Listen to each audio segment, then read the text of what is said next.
¿Qué tal? Buenos días. Me presento, mi nombre es Agustín Vega, sí, soy docente de Economía de la Cátedra Greco, bien, y conmigo van a ver el capítulo 2, bien, que hace referencia a los modelos económicos, ¿sí?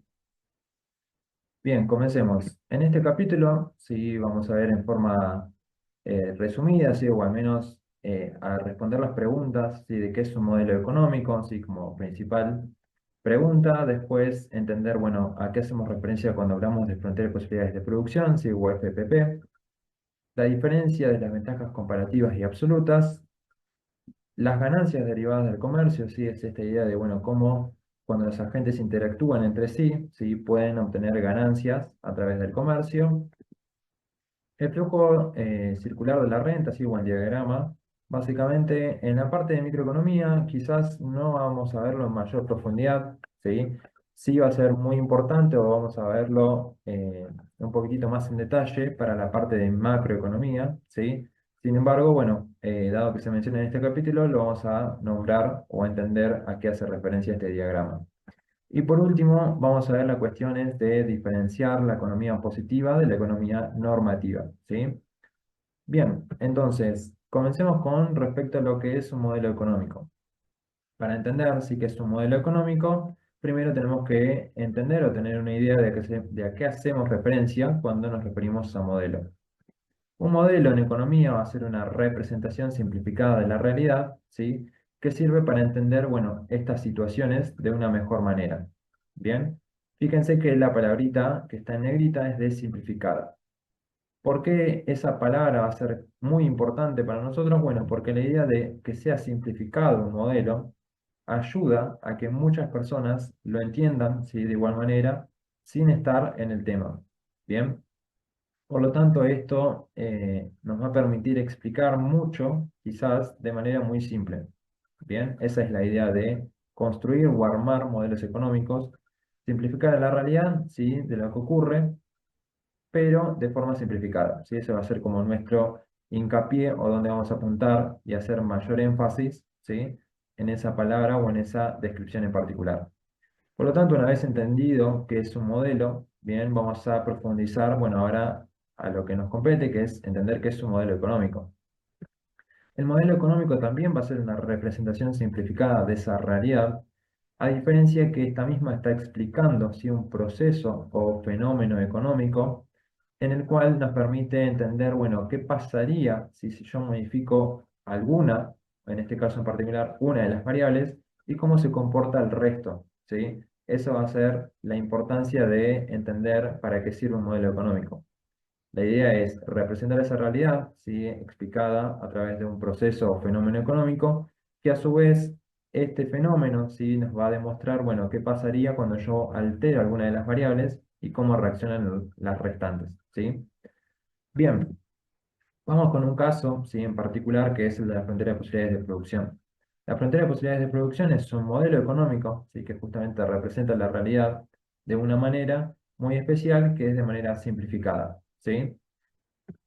La frontera de posibilidades de producción, además de ser un modelo económico, me va a permitir, ¿sí? Ilustrar o mostrar, ilustrar diferentes trade-offs, ¿sí? A los cuales se va a enfrentar una economía que solamente produce dos tipos de bienes distintos.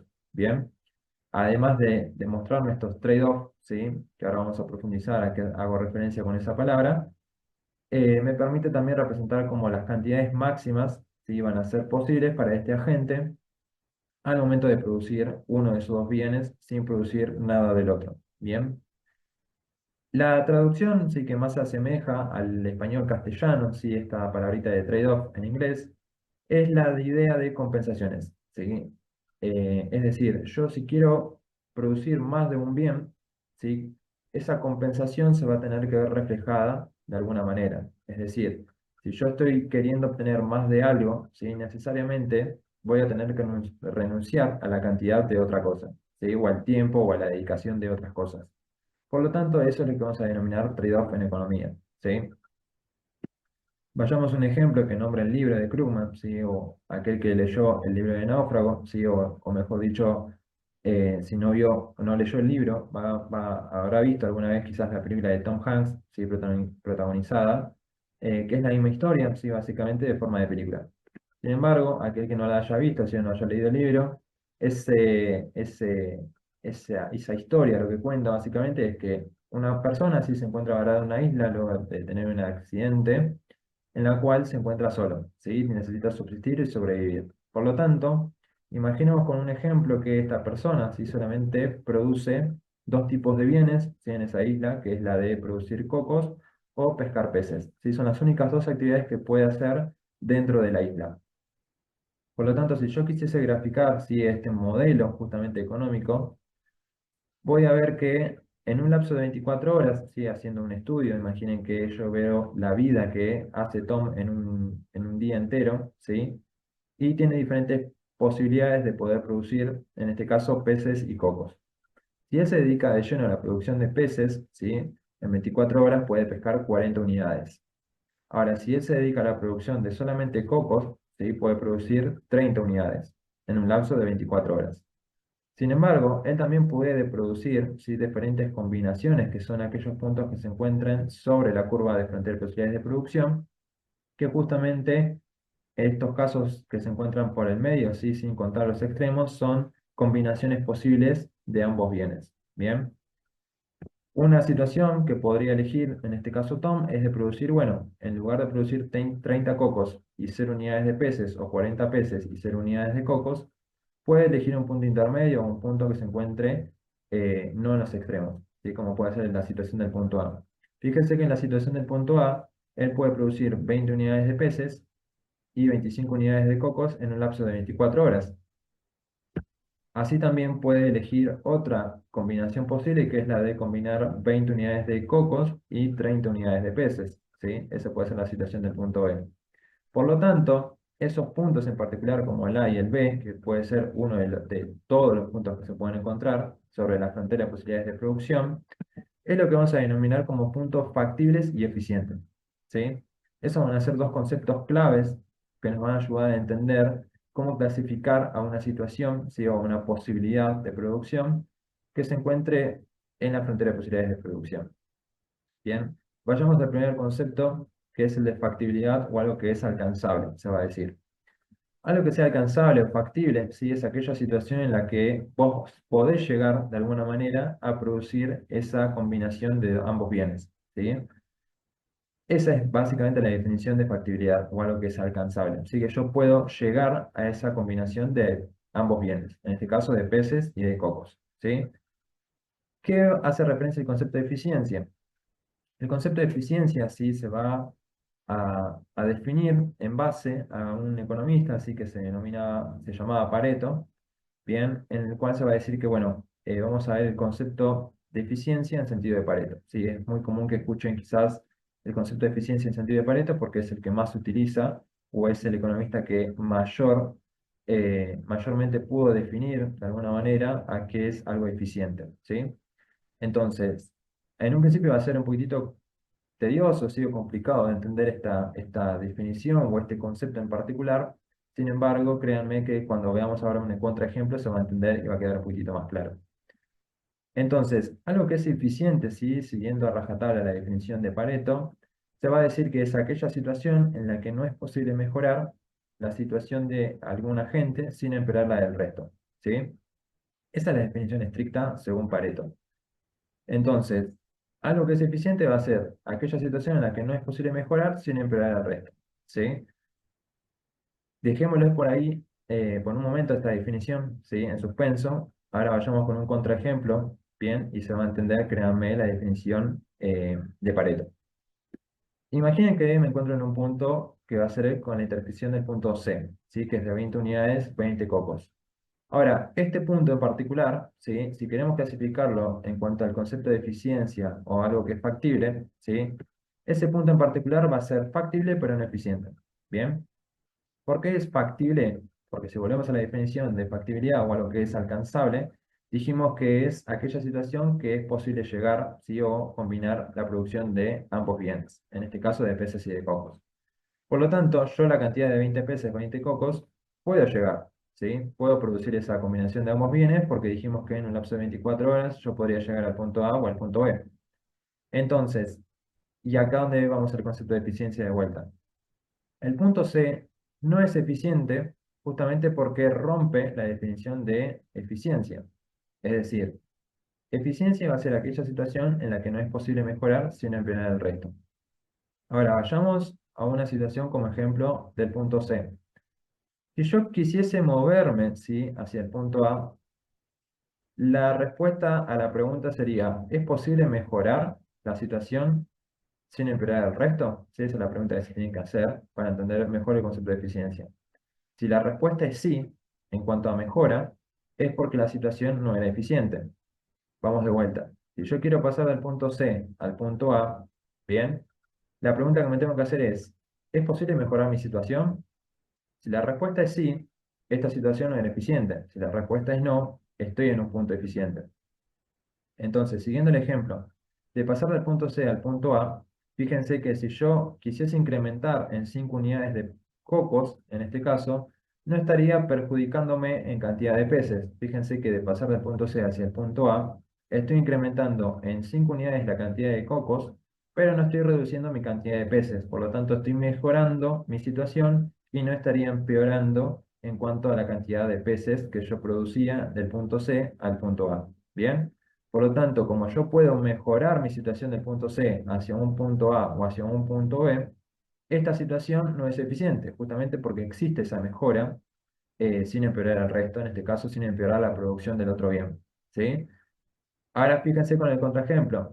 Si voy del punto A al punto C, fíjense que acá estaría renunciando de producir 5 unidades extras que yo podría en un lapso de 24 horas, teniendo la misma cantidad de peces. Es decir, cuando yo paso del punto A hacia el punto C, fíjense que estaría renunciando o estaría sacrificando 5 unidades de cocos, a pesar de que no estoy modificando mi cantidad de peces, ¿sí? Por lo tanto, estaría en una situación que me empeoraría porque me produciría menos satisfacción de poder recolectar 25 cocos o tener más cantidad de cocos, si lo puedo hacer en el lapso de 24 horas, que tener 20 unidades, ¿sí? Por lo tanto, por eso es que el punto A es eficiente, porque yo cualquier punto que me traslade del punto A al punto C, como un ejemplo, estaría en una situación peor, estaría empeorando justamente y rompe con la definición de eficiencia. Como en este caso no es posible mejorar la situación de este agente sin empeorar al resto, esa intersección es eficiente, ¿sí?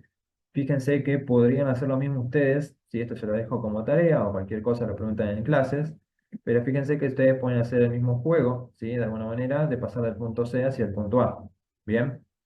Entonces, esto es el concepto de eficiencia en sí. Si no sigue quedando claro, de vuelta, lo pueden preguntar en las clases con sus respectivos profesores, ¿sí? Ahora vayamos a una situación como puede ser el punto D. Ese punto D vamos a denominarlo como un punto no factible o inalcanzable, ¿sí? Básicamente por la cuestión de la definición de factibilidad, ¿sí? O algo que es alcanzable. Fíjense que el punto D, que es la combinación de 40 peces, 30 cocos, no es factible. Básicamente, ¿sí?, por la cuestión de que en un lapso de 24 horas yo puedo tener esta cantidad si le dedico de lleno al tiempo a producir ese bien. Por lo tanto, si yo quiero tener la combinación de ambos bienes, fíjense que no hay manera de que yo llegue a esa intersección de 40-30. ¿Bien? Por eso es que toda situación, vamos a decir, que se encuentre por fuera de la frontera de posibilidades de producción, ¿sí? Cualquier punto que se encuentre por fuera, ¿bien?, de la frontera de posibilidades de producción van a ser situaciones inalcanzables. Todo punto que se encuentre sobre la frontera de posibilidades de producción van a ser aquellas que se denominan como factibles y eficientes. Y todos los puntos o situaciones que se encuentren por debajo de la frontera de posibilidades de producción, que puede ser toda esta parte de acá, ¿sí?, vamos a denominarlos como que son factibles, pero no eficientes, ¿sí? Espero que haya quedado claro. Si no, preguntan de vuelta en las respectivas clases, ¿sí? Bien, pasemos ahora a la definición de trade-off. Bien, estas compensaciones para el caso de Tom, siguiendo el ejemplo. Imaginen que yo quisiese pasar de un punto extremo, como puede ser el de la cantidad de cocos, ¿sí?, a esta combinación de tener 25 cocos y 20 peces. Yo lo que quiero ver o va a llamar mucho la atención es lo siguiente. Supóngase que yo parto de la intersección de 0 a 30, que sería de producir 0 peces a producir 30 cocos. Imagínense que acá Tom, ¿sí?, siguiendo el ejemplo, quisiese incrementar en 20 unidades la cantidad de peces. ¿Sí? Se hace la pregunta de, bueno, ¿cuánto yo tengo que renunciar en cantidad de cocos si quiero incrementar 20 unidades de peces? ¿Sí? Es decir, prefiero ahora tener 20 peces y otras cantidades de cocos. Por lo tanto, en una primera instancia yo voy a tener que renunciar a 5 unidades de cocos al incrementar en 20 unidades la cantidad de peces. Ahora, imagínense que se hace de vuelta la misma pregunta, Tom, si de producir 20 unidades de peces más, ¿y cuánto va a ser la cantidad de cocos que voy a tener que renunciar ahora? ¿Sí? Fíjense que para esta situación va a tener que renunciar a 25 unidades de cocos. Bien, y esto es lo que llama la atención o es muy llamativo. Fíjense que para las primeras 20 unidades, ¿sí? Tom tenía que renunciar en un principio a 5 unidades de cocos. Sin embargo, cuando quiere incrementar nuevamente en la misma cantidad de peces, que es de 20, pero partiendo de 20 unidades a 40, tiene que renunciar a una mayor cantidad de cocos, ¿sí? ¿Y esto a qué se debe? Básicamente, sí, o de forma matemática, esto se comprueba dado que la pendiente de esta función, ¿sí? No es lineal. Es decir, estamos frente a una situación de gráfica no lineal, ¿sí? Y la particularidad que tienen las gráficas no lineales es que las pendientes, ¿sí? Cambian o varían dependiendo de los puntos a los cuales yo esté comparando, ¿sí? En este caso, desde pasar de 0,30 a la intersección de 20,25 y después de pasar de la intersección de 20,25 al punto de intersección de 40,0, ¿sí? Fíjense que en este caso estamos tomando en cuenta diferentes puntos, ¿sí? De pasos, por lo tanto, si no son iguales las pendientes, estamos en una situación de gráfica no lineal, ¿bien? Van a notar, sí, que cuando hacemos referencia al triangulito ese, que es la sigla griega, la letra griega delta, ¿sí? Hace referencia a la palabrita o a la frase de variación de. Si cuando hacemos referencia a un delta, vamos a demostrar que estamos comparando variaciones, ¿sí? Tanto de peces como de cocos, y eso es lo que estamos estudiando justamente mediante la frontera de posibilidades de producción, ¿sí? Estamos viendo, bueno, cuánto varía las unidades de cocos, ¿sí? Con respecto a las unidades de peces, en este caso, ¿bien? Vayamos a lo siguiente, que es la idea de crecimiento económico. Imaginen de vuelta que estamos en la situación, ¿sí? De un punto cualquiera, que es el de 2025, ¿sí? 20 unidades de peces, 25 unidades de cocos, y sucede un crecimiento económico en la economía. ¿Cómo podemos plasmar o proyectar un crecimiento económico a través de la frontera de posibilidades de producción? De la siguiente manera, ¿sí? Imaginen que yo me encuentro en una nueva recta, ¿sí? Que es de este estilo. Esta nueva recta o nueva función si que voy a tener es un crecimiento económico. ¿Cómo me doy cuenta? Porque crecimiento económico vamos a denominar a aquellos desplazamientos, ¿sí? Que se originan hacia la derecha o hacia afuera de la frontera original y que a su vez, en este caso en particular, vemos que las producciones de ambos bienes se incrementan, ¿sí? Fíjense que acá estaba de 30, pasé a 35 unidades de producir en un lapso de 24 horas, para el caso de Tom, y de pasar de producir 40 peces a 50 peces, ¿sí? Como máximo, en el mismo lapso de tiempo. ¿Esto a qué se debe? Bueno, justamente porque puede haber un aumento, ¿sí? En su productividad, en lo cual hizo que Tom se desarrolla mejor sus habilidades a la hora de pescar o a la hora de recolectar cocos, ¿sí? Pueden haber diferentes situaciones que le permiten a Tom pescar más o recolectar más cantidad de cocos, ¿sí? Esto lo vamos a denominar como crecimiento económico. Sin embargo, ¿sí? También pueden ocurrir que haya decrecimientos económicos o las situaciones donde ocurren catástrofes, por ejemplo, ¿sí? Imagínense en el caso de la isla que ocurre un tornado en el cual ahuyenta peces, ¿sí? O hace que cantidad de cocos se rompan si ustedes no puedan consumirlos. Eso haría que ustedes tengan un desplazamiento hacia la izquierda en esta situación o hacia adentro de la frontera original, que era en esta de acá. Por lo tanto, en ese caso estaría disminuyendo mis cantidades máximas de producción, ¿sí? Sin embargo, también estaría alterando, ¿sí? Esos trade-off o esas compensaciones eh, a su vez, ¿sí? Por lo tanto, esto es lo que vamos a hacer referencia con crecimientos económicos en la economía, ¿sí? Lo podemos proyectar de la siguiente manera.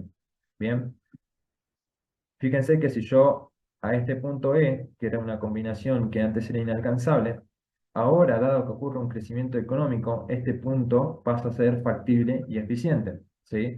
Por eso la idea de que un punto que era inalcanzable en un pasado no significa que en un futuro cercano pueda ser factible y eficiente, ¿sí? O que sea factible e ineficiente, perdón, ¿sí? Entonces, puede ocurrir esas situaciones en las cuales cuando hay crecimientos económicos, un punto que era inalcanzable pasa a ser factible y eficiente, o cuando nos encontramos en una situación de catástrofe, un punto que en la curva original o en la frontera original era factible y eficiente pasa a ser inalcanzable, ¿sí? Fíjense que estas combinaciones pueden alterarse siempre y cuando hayan crecimientos o catástrofes o decrecimientos en la economía, ¿sí?